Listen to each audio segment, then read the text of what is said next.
7 minutes past 7 o'clock. Crisp? Yes, sir. Would you wheel in my computer, please? It's just outside the door. I've been working on it for days and days and days to get it right. Oh, that's what's outside That's the door. that strange sklonch of equipment. Yeah, well, I've decided that my last producer has gone absolutely hairless. She's the only bald woman producer in the BBC. Don't say that, sir. Well, you know, I kept missing out all those record labels and things, and I couldn't that's work true. out where they were in the charts. So I thought, if I get a computer in, and I'll, you know, it can tell me what number the charts are and all that. You've programmed it, have you, sir? Well, I'm in the middle of it. I've been working away with a screwdriver, prodding it and canoodling it, so I think it might be right. Does it work? Well, I don't know yet. I haven't really, you know, got down to it and asked it any questions yet, but we'll do it in a minute, eh? I'll go and get it, sir. Yeah, go and wheel in. Pour some tea into it or something, will you? 247 on your radio. Music on the wireless wherever you go. Listen in the garden, listen on the move. Lovely 247 always keeps you in the groove. Doesn't it look wonderful? Excuse me. What? Did you really build it yourself? Yeah, out of all spare parts. Yes. Well, there's one thing I would like to know, sir. What's that? This bit that has top secret, property of the CIA. Don't mention that bit, Crisp. Just hand me a screwdriver, will you? It's this little bit here. Don't mention it, Crisp. Just hand me the screwdriver, will you? Very good, sir. Right, now, which screw shall I prod first? How about this one? Oh, What are you doing, you silly twit? Well, I don't know anything about computers. I just sort of built it ad lib, and, you know, I mean... Don't you know anything about computers? Well, you're my first, you see, and what do you do when you're working properly, anyway? When I'm working perfectly, Yeah. I can do anything. Really? Count backwards from 856 to 70 million. Yeah. I can make tea, I can dance and sing, or do anything, because I am perfect, superior. I am the computer of all computers. I am the superior computer. Made in Germany, I'll wager. Well, answer me a few questions then. Where is Ardeen Taylor in the charts? Okay, just a minute while I start myself off. The record of which you speak is number 23 in the BB Top 30. You're right. What's the capital of India? Okay, just a minute. The capital of India is New Delhi. Oh, wonderful. Who's the greatest disc jockey in the world? Chris, will you wheel this thing out, please? I won't have a naughty computer in my studio. Yes? Hey, Ken. What? How about playing that record you didn't have time for last week? Well, how much time have we got? Well, you've got about 55 minutes. Oh, we could play it slowly then. Yes, it does have a certain flavour to it. Yes, a certain je ne sais quoi. Yes. It'd take it a long time to catch on, though, wouldn't it? It would indeed, yes. By the way, what time is it? It's about... minutes past... I see. Yes. By the way... Yes, what is it, dear boy? Why am I talking to myself? I've really no idea. Strange, isn't it? Very peculiar, yes. I'll have to stop, you know. Once upon a time, in a kingdom far away, an evil witch put a curse on a handsome young prince and turned him into a frog, telling him that he would remain a frog until a beautiful princess came along and gave him a kiss. Many years passed, and then one day, a lovely princess was skipping gaily along in the garden of her castle near a pond. All of a sudden, she spied a frog on a lily pad. "Oh, what a cute little froggy," she exclaimed. And with that, she picked up the frog and gave it a kiss. Instantly, she got a whole bunch of warts on her lips. Thank you, Story Lady. Be listening next time, boys and girls, when the Story Lady tells the heartwarming story of the St. Valentine's Day Massacre. That's next week at the same time. And now on the Cuddly Ken Show, it's time to get out and about with the roving microphone. And today we have Jerry Cosgrove in Regent Street. Over to you, Jerry. Hi, this is Jerry Cosgrove, about to ask passers-by today's question, which is, what do you think of the present trends in women's fashion? Here comes a likely-looking gentleman. Sir, may I have your name, please? Stick 'em up. Huh? Give me your watch. But And your wallet. And I'll take that wire you're carrying there. KLIF presents the world's greatest disc jockey, Ross Knight. Oh, boy. Isn't that awful?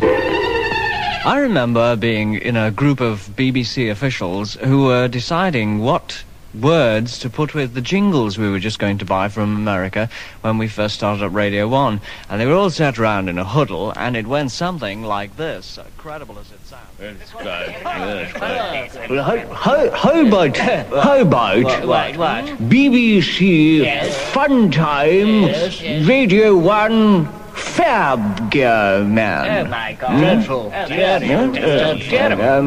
more ideas? How about this one? What? It's a merry-go-round Yes? of musical fun. Yes? Radio 1 is wonderful.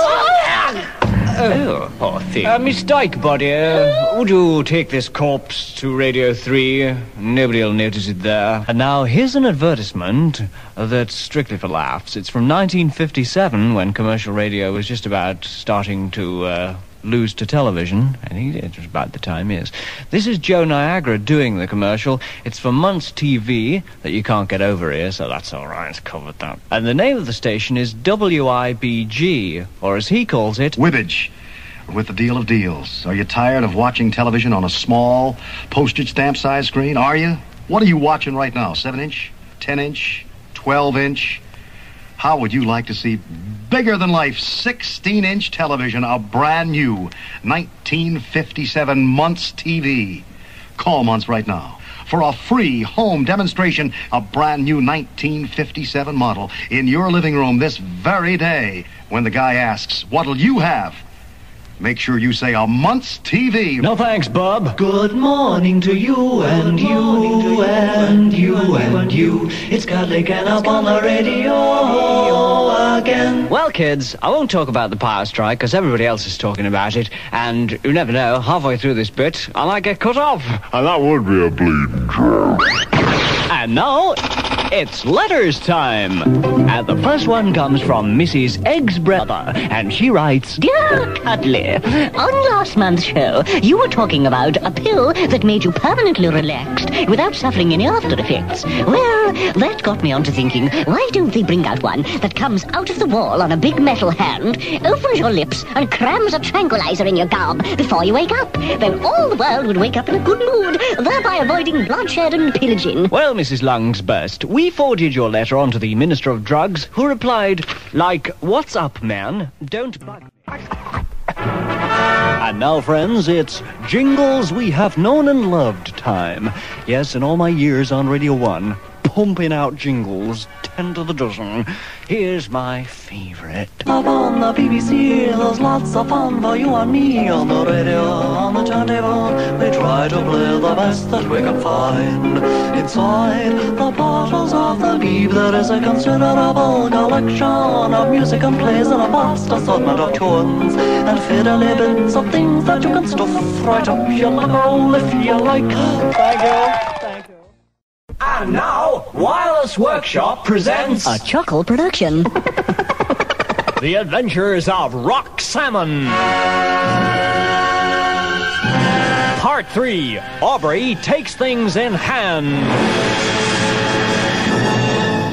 While Dr. Malachi Loonglen, the ghoul of ghouls, schemes away in his subterranean hideout, our hero, Rock Salmon, who with the shout of a secret word becomes the invincible masked accountant, defender of the world, is trying to prove to the police that he isn't the mad vicar of Cockfosters.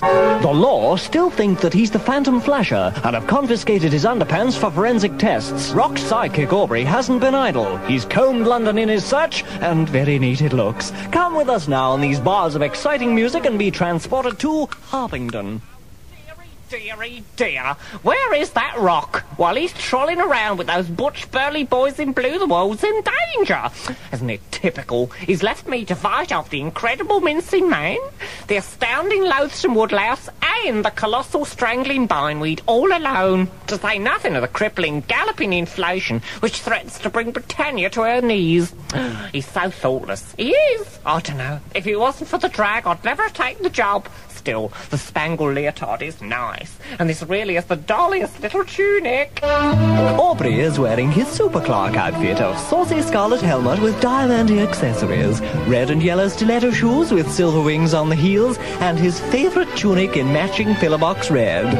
On his chest is a huge A picked out in glittering gold, and Aubrey tells me he stitched every one of the 40,000 sequins himself. Dear listeners, Radio 4 very much regrets having to bring its standards down to the level of this rubbish, But frankly, it's difficult to fill the time until morning service.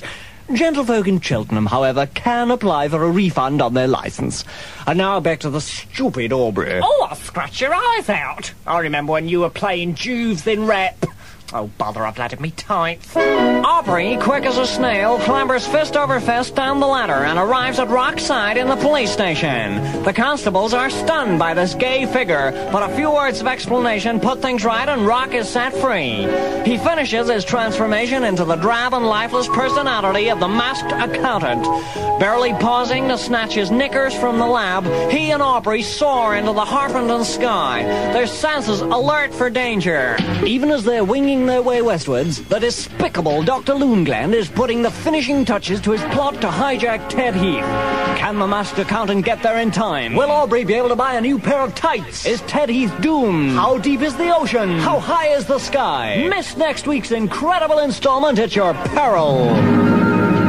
Let me out of here! Aubrey? Yes? What's that down there? It's school, sweetie. Really? Yes. What's school like as a whole? As a whole, it's great. As a town, it stinks. Look! Down there! What? Jumping Goebbels! What? It can't be! That is! Loongland! Quick, let's take a look-see. As Rock and Aubrey plummet to the ground and find themselves in front of an imposing door, on which are some brass nameplates. Quick, Aubrey, I think this is the door.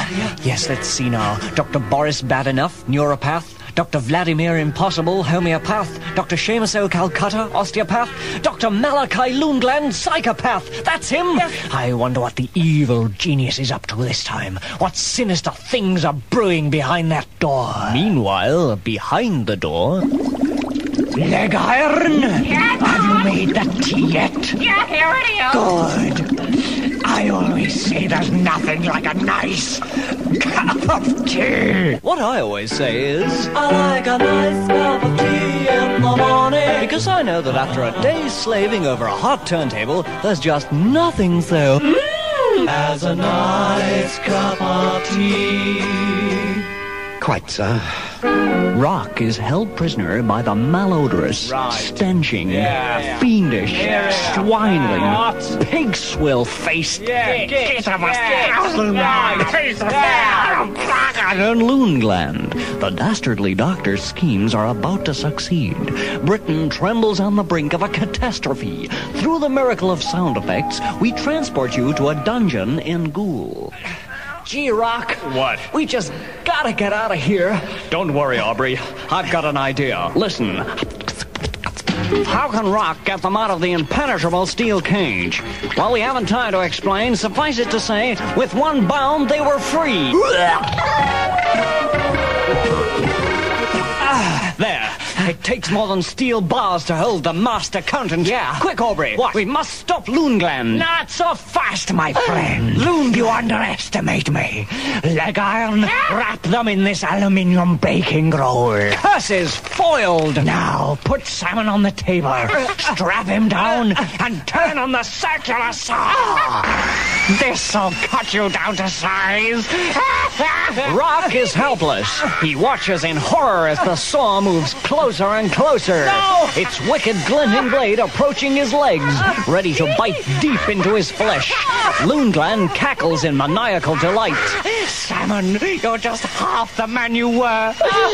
But what's this? There's some writing on the inside of his leg. What does it say? Suffering psychopaths, Brighton. What's the meaning of this? Didn't you know, Loongland? Rock is lettered all the way through.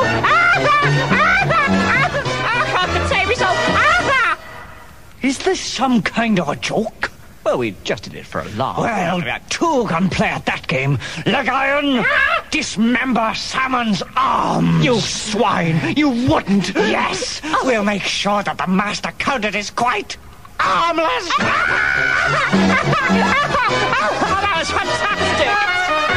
Has Rock gone to pieces? If he pulls himself together, will he be a self-made man? How long can you stand this rubbish? Try to miss next week's Ordeal.